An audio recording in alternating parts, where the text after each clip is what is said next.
Hello, welcome to another video, and the video that is probably gonna make me one of the most hated people on this platform. At least in BookTube anyway. As you can tell from the title of today's video, I'm gonna be bringing you my 10 least favourite books of the year. Last year I only did 5s because I didn't think I read enough, but while I was collating this list, I was struggling to whittle it down to 5. So I've gone with 10. I thought, oh, maybe I should do 8, but then even then I was like, well, is this one or this one number 8? So I'll just do 10. And here we are, 10 of my least favourite books.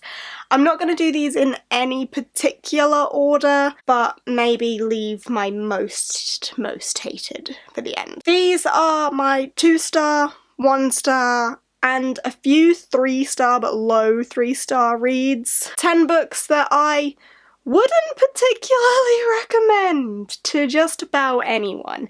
And also I've got Christmas decorations up because Christmas. Yay! Of course, 2018 isn't over just yet, so there could well be one that would have fit into this list that I haven't read yet, that I read before the end of the year. But I don't know about that, so I can't include it. We'll just have to see if it makes it to next year's list. Let's just get on with it, shall we? I'll start off with the 3-star books, and there's 2 of them on this list, and the first one is Of Fire and Stars by Audrey Colthurst. I read this in a day, so it's got that going for it, but I didn't care at all. I was reading it for the sake of reading it. It was fairly fast-paced and easy to read, but I felt like there wasn't much of a plot, and I just didn't care anywhere near enough about these characters or what happened to them at all. It's been a fair while since I read it, and I think I've forgotten a fair bit of what happened. Essentially, this follows a girl who is betrothed to the prince of this kingdom, but falls in love with his sister. And I suppose the nice thing about this is that the princess falls in love with the princess, and the main point of it isn't, oh my god, she's fallen in love with a girl, it's just, oh my god, she's fallen in love with someone else when she's supposed to be marrying the prince. So that was nice. But I just didn't care about the story, didn't care about the characters, the plot wasn't there for me. I'm not into heavy romance stories, and aside from the romance, I didn't feel like there was much else going for this. It was a 2-star book for the majority of it. The end picked it up a little because there was a little more action in the end, but it just didn't make the cut for me. I wouldn't read anything else in this series, not particularly sure if I would read anything else by this author. Definitely not one that I would go around recommending, that's for sure. Next on this list is another 3-star read, and that is Furyborn by Claire Legrand. This is really reflective. This is the ARC copy that came in the Fairy Loot. The actual finished copy is really pretty though. If I liked the book, I would buy it. But I didn't particularly like the book. It was very confusing for me. There were parts of it that I liked, parts of it that I didn't like, and I think what I didn't like outweighed what I did, which is why it's made it here. I did finish it, but I think the only reason I finished it is because I was buddy reading it with Jess, and we kind of encouraged each other, like, we're so far. I mean, it's not a small book, and we were like, we've come so far, let's just finish it, get it done. So that's what we did. This is told from 2 perspectives in 2 different time periods. So we've got Queen Riel from, like, way back, and Eliana from present, I suppose, but they're both told in present tense. It's just one is years ago and one is years forward, so there's a big time chunk between the 2 of them. And each chapter, like, flips between which one you're reading, Riel or... is it Eliana? I can't even remember. It is Eliana. So as soon as you get into a bit of Riel's story, you're thrown into Eliana's story. And as soon as you get into Eliana's story, you're thrown back into Riel's. And it just didn't flow for me. Riel was annoying. So annoying. Eliana was more bearable. I think I liked her perspective more, but still annoying, and I just didn't care. There was action in this, there was a plot, but that constant flip back and forth, not only between characters but between time periods, just threw me out of the story, and I couldn't be bothered because whenever I felt like I was getting somewhere, the author was like, nope, tricked you, you're not getting anywhere. It just felt like it dragged on for absolutely ever, and if it wasn't a buddy read, I don't think I would have finished it. So yeah, not one I would recommend. There's that. Next up, we have a slightly more recent read of mine, and one that I think people will not like me for openly saying I don't like, and that is Sky in the Deep by Adrian Young. I've seen some very mixed reviews about this, and it seems to be people either love it or really didn't, and I really didn't. The writing style in this just was not for me. First person I can deal with, that's okay, but when it's I did this, I did that, I did this, I said that, I did this, I did that, I just wanted to shut the book and like throw it at a brick wall. So yeah, can't remember the character's name at all. What was it? Alien, I don't know. I did a babble on this relatively recently where I splurred my thoughts on it, but this was not for me. For a tiny book, it took me far too long to read. Don't care about characters. Don't think there was a plot. Definitely not one I would recommend. Not for me, which is a real shame because the cover is beautiful and there was a particular setting in here that I really liked, but you're not gonna like a book just for the setting. You need something to actually happen in the setting. So yeah, not for me. Next up is one I read pretty early in the year. I'm gonna sneeze. I'm not very well at the minute. I've got a bit of a cold. Anyway, that is The Wolf Princess by Catherine Constable. This was like a January read, so a fair while ago, fair enough, why I maybe can't remember a lot of it. It's about these three girls that go on a school trip, I suppose, to Russia and end up being kidnapped by this Russian princess, and somehow the princess's real plan is to kill them, and one of the girls ends up being the real princess, something like that, and there's some wolves involved somewhere in the story for some reason. It was a strange one. This was one I picked up when I was newly getting into my polar fantasy vibe. You know, it looks very polar fantasy. It was snowy Russia, wolves, ice, etc. Just wasn't really sure about the actual plot or the characters. It was a bit weird. For a middle grade book, it seemed pretty murderous. I don't know, like, it just wasn't an enjoyable one for me. I mean, it wasn't terrible. I liked their adventure in getting to this palace in the middle of nowhere covered in snow, and I liked the appearance of the wolves and stuff, but it just didn't sit well with me at the end, and I was a bit like, what happened? Excuse me? Can we backtrack a little bit and explain why? Why did this happen? So yeah, not one I would recommend at all. Next up is a book I actually DNF'd pretty early in, and that is Invictus by Ryan Groudon. This was a quarterly pick for some quarter for the quarterly book club, and I just didn't care at all. This story was not gripping me. I cannot remember anything about it at all, other than time travel. What happened in this book? Not for me, clearly, because I cannot remember anything about it, but I DNF'd it at like, what, 30% maybe? So yeah, and from the quarterly club live stream and the people that did finish it, it didn't sound great. I remember them saying that the end was a bit iffy and like loopholes, this doesn't add up, doesn't make sense, which I kind of got from the beginning. I remember thinking like, this doesn't work, this doesn't make sense. Like the time travel just wasn't right. Also, from the fact that I can't remember any of it, I'm going to assume the characters were a bit pants too. Then we have another quarterly book club pick that I didn't finish, and that is Godblind by Anna Stevens. This was actually my pick for the quarterly club and ended up being pants. I'm not even sure how many of us finished it, not many. But this is supposed to be like some sort of grimdark fantasy, and it was way too many perspectives.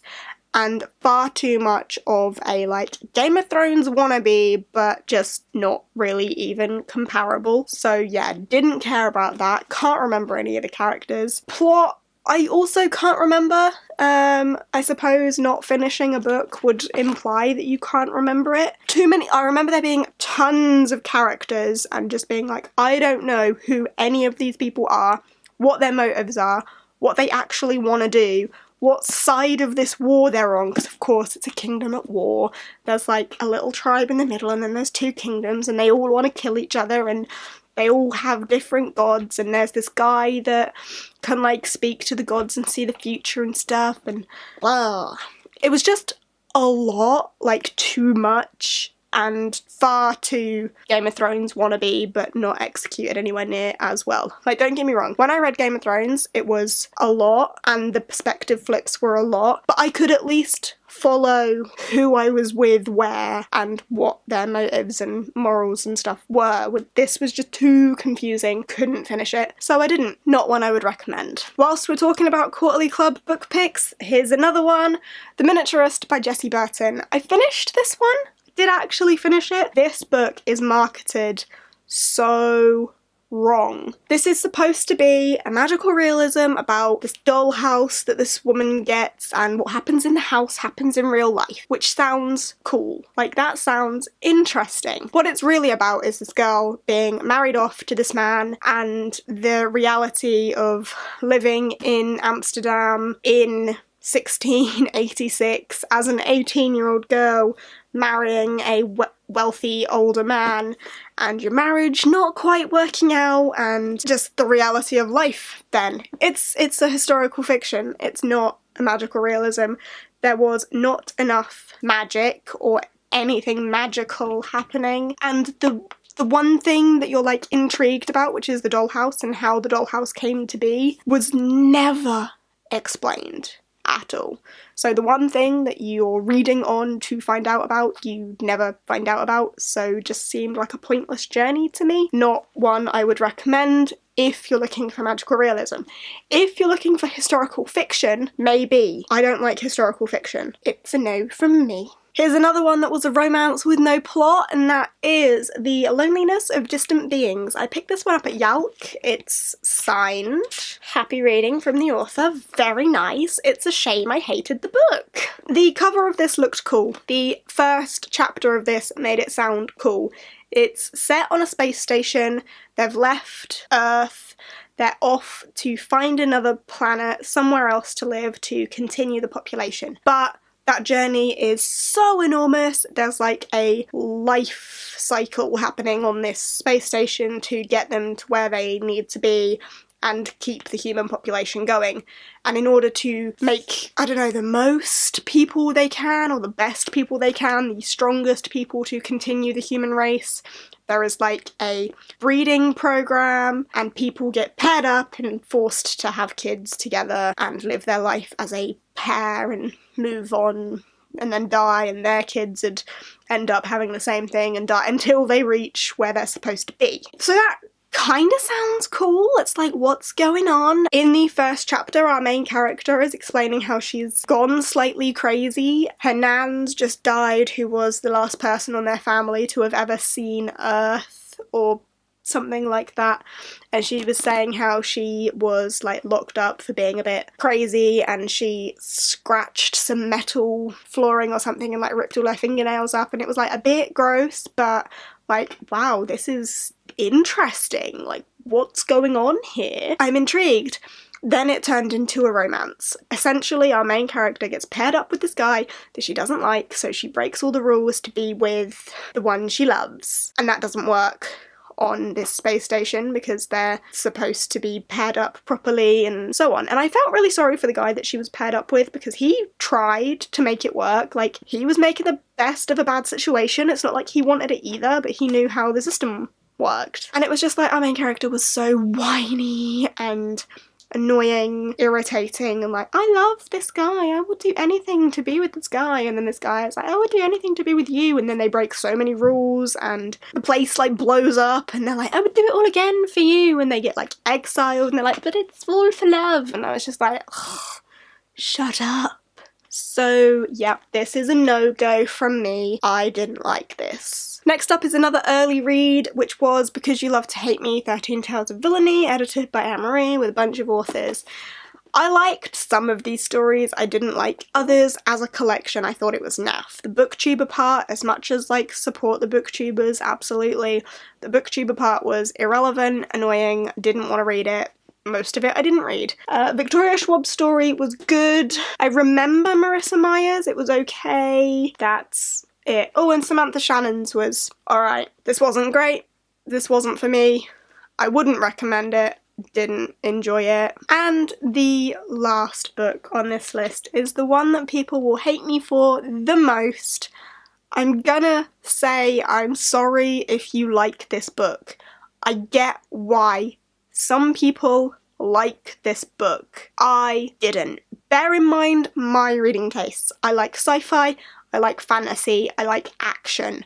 I like high-stakes plots. I like not being able to guess what's happening. I like being at the end of the book and being like, what? That's what I like.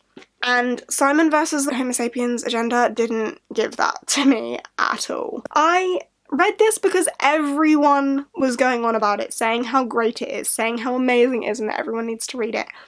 I didn't think I was gonna like it. I didn't think it would be for me. I don't like contemporary books. Just as a standard, I tend to not like them. And then I'm just gutted that I hate it as much as I do because everyone else loves it. The writing was terrible. There's no nice way around that. It was poorly written. The language was poor, the structure was poor, it was too casual to be a novel. Like, the word like, you say it in speech, you do, it's a filler whilst you're thinking. You don't need a filler whilst you're thinking when you write a book. You take them out, or you don't even write them down. Oh, but yeah, like, and can't even, like, that's not even a sentence. Didn't like the writing. Simon as a character was okay, I didn't have too much of a problem with him. Leah, I can't begin to explain how much I didn't like her. The girl-on-girl hate that she was bringing to this was so unnecessary and just made me angry as a reader. I didn't want to read it, I didn't want to know about her, I didn't want to hear her. She played the victim so much, and it's like, this story isn't about you, shut up. But yeah, I knew who Blue was pretty early on, was dead right about it. I just didn't care. Will not be reading anything by Becky Albertalli again because I didn't like this. This is my opinion. Don't hate me for it, please. But yeah, that's that. So there we have my bottom 10 reads of 2018 that I would not recommend to anyone. Personally, I'm not attacking the authors, I'm not attacking you if it's your favourite book. I just didn't like them. Wouldn't reread them. Not even sure if I'll hold on to them. Who knows? But yeah, that's that. I will make one of these for my favourite books of the year as well, so keep your eye out for that. Of course, with the end of the year, we'll have all the best and worst of everything coming up everywhere, which I love. Like, this is my favourite time of the year on BookTube, I think, to see everyone's like best and worst. Love it.